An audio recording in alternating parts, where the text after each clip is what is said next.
Hello, I'm Senator Nancy Cassis. Welcome to the Lansing Connection. As many of you know, I represent Western Oakland County in the State Senate, and I'm pleased to bring to you each month someone who is an extraordinary person contributing to the life of our communities in Western Oakland County. And today my special guest is Dr. William Pearson from South Lyon School District. He has been there for 12 years, and it's my pleasure to welcome you, Dr. Pearson. Thank you. Thank you for being my guest. You're welcome. Dr. Pearson, your school district is in South Lyon. I mean, it's called the South Lyon School District, but it encompasses a number of communities. How many communities do you serve, and what is your overall population at this time? We serve 8 municipalities in 3 counties. We may be the only district in the state. I don't know that, but I don't know of another one that's actually resides in 3 counties, Washtenaw, Livingston, and Oakland. And currently we have about 7,000 students. Compared to this whole area, is that considered a fairly large school district then? Yes, it's about the 85th, 88th percentile in the state. Out of the 555 school districts, it's right around there.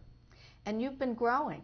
Well, we've been growing rapidly. When I first went to South Lyon in 1991 as assistant superintendent, there were 4,200 students, so almost 3,000 students in the last 16 years.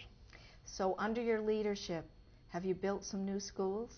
We've built a lot of new schools. We started out in the late 90s, or mid to late 90s, adding on to some of our buildings and renovating them. And then we opened up a new elementary school in 2000, another elementary school in 2001, middle school in 2002, a new elementary school in 2004, and we will be opening up our second high school, South Lyon East High School, next fall. How will that work with a new high school coming on board, integrating the 2 high schools? Will there be rivalry? I mean, school districts that are growing, I know Novi, for example, looked at chartering that type of course, maybe building another high school, and they ended up with a citizens committee to expand the current high school. So how will it work? Well, there'll be rivalries. Yeah, I'm sure that there will be, but we're going to start out with 9th and 10th graders next fall, then we'll add another class, and then we won't have a full 9th through 12th grade configuration until 09-10. So we'll start out with JV sports next year, and then we'll add varsity after that. But we'll have all the core subjects there and some of the electives, and we're looking forward to it. We've been planning it for 3 years, and we've done a lot of discussion and a lot of planning with some of the core teachers that are going there. We haven't established all of them that will be attending. But we're looking forward to it. We've got the colors and the mascot, and it's going to be the Cougars, South Lyon East Cougars, and the colors are black and silver. And, things are going well. Everything's on time and under budget. What is the team called from present high school? They're the Lions, South Lyon Lions, right, blue and gold. What year did the previous high school, the one that is now in existence, open up? 1990. 1990. Yeah. That school year 90-91? Or was it 89? 90-91, I believe, yes. Well, then my son was a graduate of the first graduating class of that building. Oh, good. He's now gone on to become an engineer and living in Michigan, which is good news. Well, that doesn't surprise me that he's done well. No, it doesn't surprise me at all either. Speaking of planning and the kind of planning activities that you've done, we all know that the economy right now has really hampered revenues coming into the state, and especially, too, the school aid fund. Sales tax revenues are down. That has affected grant programs, and South Lyon School District is on the Basic Foundation grant. I think this year you receive about $7,141 per student. That is at the lowest end of the school grants, and yet you managed to do something really outstanding, and that is have children well educated. Your MEP scores are right up there with school districts that even receive 2,000 more per child within my district because they're held harmless schools.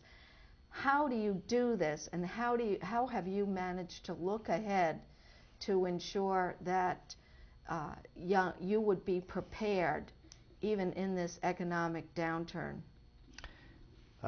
First of all, we receive $56 above the state minimum, so we're right there at the bottom in terms of per pupil. Let me talk about the MEP scores first. The middle school and elementary MEP scores come in every year at the same time, and I usually look at all the districts in the Tri-County area. There are 83 school districts. Generally, on average, we finish about 10th in total composite if I add up all the MEP scores that are 3rd through 8th grade. So we're real pleased with how we have instructed our students, and we have excellent staff. Excellent administrators. They're very highly qualified. They're very hardworking educators, and we've aligned our curriculum to the state benchmarks, and we have a lot of staff development, and we do a lot of work with our principals as instructional leaders. I'm very lucky to have 3 really good assistant superintendents that do a very fine job, and we're real proud of our MEP scores. We always have been. In terms of the funding, our total compensation for employees is related to the state funding, and state funding comes from the state, as you know, on a per pupil basis, and we have caps on 3 areas: on insurance, on retirement rate, and on salary.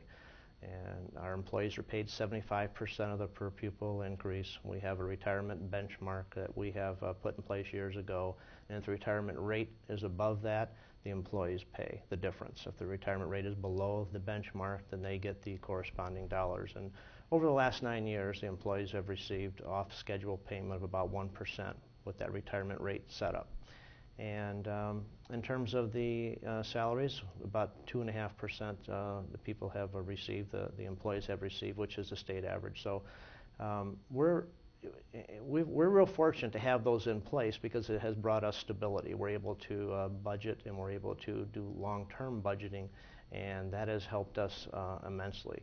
And in insurance purposes, we pick up the first 5% each year if the insurance goes up. If it doesn't go up, then the employee gets. If it goes up 2% instead of 5%, the employee picks up the difference or makes the difference of corresponding dollars between the 2% and 5%. So the caps have done well. I think they've done well for everyone over the average over the years, and it's brought us stability to budget. And with Proposal A coming into being in 1994, we knew that there were going to be times when it would.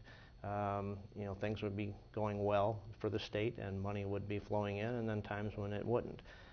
So we structured that many years ago into our contracts. And that was done through the negotiation process. Right. I think what I really want to underscore about your leadership in South Lyon is the kind of visionary leadership that you have maintained over time. You've looked ahead and prepared for it. You talked about caps, and that then provides for cost containment as we go through these cyclical changes, although some would say in Michigan, this is not just cyclical, we are really in an economic transformation, and I believe that to be true. Especially with all the facts and figures I see as finance chair in the state Senate. These are difficult times, and you've managed it. You have a school board that works closely with you, and you have not had to compromise basic curriculum at all